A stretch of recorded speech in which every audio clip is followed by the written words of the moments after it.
দর্শনের একটা কর্মসূচি শুরু হয়েছে।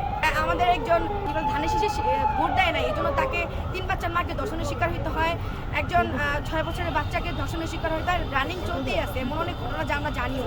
একজন নারী হিসেবে আমার এটা বলতে লজ্জা লাগতেছে যে আমি একজন গণতান্ত্রিক একটা স্বাধীন দেশে থেকেও যে আমার এই ধর্ষণের বিচার চাওয়ার জন্য আজকে আমার লাখ লাখ মিডিয়ার সামনে এসে তার বিচার চাইতে হয়, যে মাননীয় প্রধানমন্ত্রীর দিকে দৃষ্টি আকর্ষণ করতে হয়। কেন তিনি কি একবার সোশ্যাল মিডিয়াতে চোখ বুলাইলেই তো দেখে যে কত কত ধর্ষণ হইতেছে। কিছুদিন ধরে একদম এই সরকার গঠন হওয়ার পর থেকে, আমি বলবো না যে এটা সরকারই করতেছে, এটা হয়তো বা বিপক্ষ দলেরই কেউ করতে পারে, যে এই টঙ্গী স্টেশন রোড, তারপর ময়মনসিংহ বিভিন্ন জেলায় দেখতেছি চাঁদা না দিলে ব্যবসায়ীদের উপরে হামলা হইতেছে। এগুলোর বিচার কি বাংলাদেশে হবে না?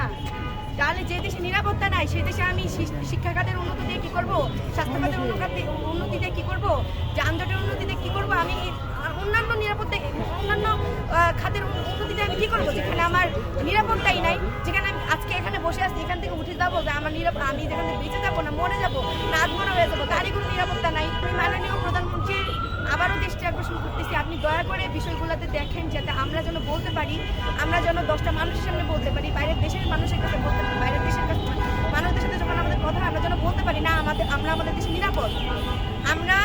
আমি একজন নারী হিসাবে আমি রাত 8টা বাজে প্রাইভেট থেকে বাসায় যেতে পারি না। আমার বাবাকে সেসিট করতে হয়, আমার ভাইকে সেসিট করতে হয়, কেননা এই দেশে যেখানে 6 বছর বাচ্চার নিরাপত্তা নাই, সেখানে আমি 17 বছরের মেয়ের নিরাপত্তা আছে তার কোনো গ্যারান্টি আমার বাবা দিতে পারবে।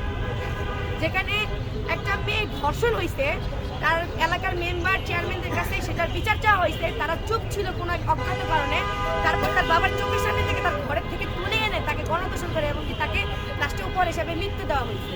আমি বলবো, যেই দেশে দর্শকের শাস্তি হচ্ছে না, যেই দেশে আমাদের খুনিরা আমাদেরকে বৃদ্ধ আঙ্গুল দেখে বিদেশ থেকে দেশে চলে আসতেছে, অন্তর্বর্তীকালীন সরকার থাকা অবস্থায় কোনোভাবে আরএস বাহিনীকে আমরা আমাদের এই মানে বাংলার মাটি থেকে কিনে সে ভালোই গেছে।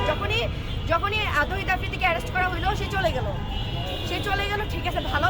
আবার যখন ডক্টর চলে গেলেন, আমাদের অন্তর্বর্তীকালীন সরকার চলে গেল, যখন আমাদের নতুন সরকার গঠন হলো, সেই আমাদেরকে মানে ও এখানে ক্যাপশন দিতে পারতেছিল না, জুলাই যোদ্ধাদেরকে বৃদ্ধ আঙ্গুল দেখে আমি দেশে প্রবেশ করলাম। আমাদেরকে কোনো সুষ্ঠু তদন্ত বা সুষ্ঠু বিচার উপহার দিচ্ছে না, তখন আমরা নিজের হাতে আইন তুলে নিতে বাধ্য হব।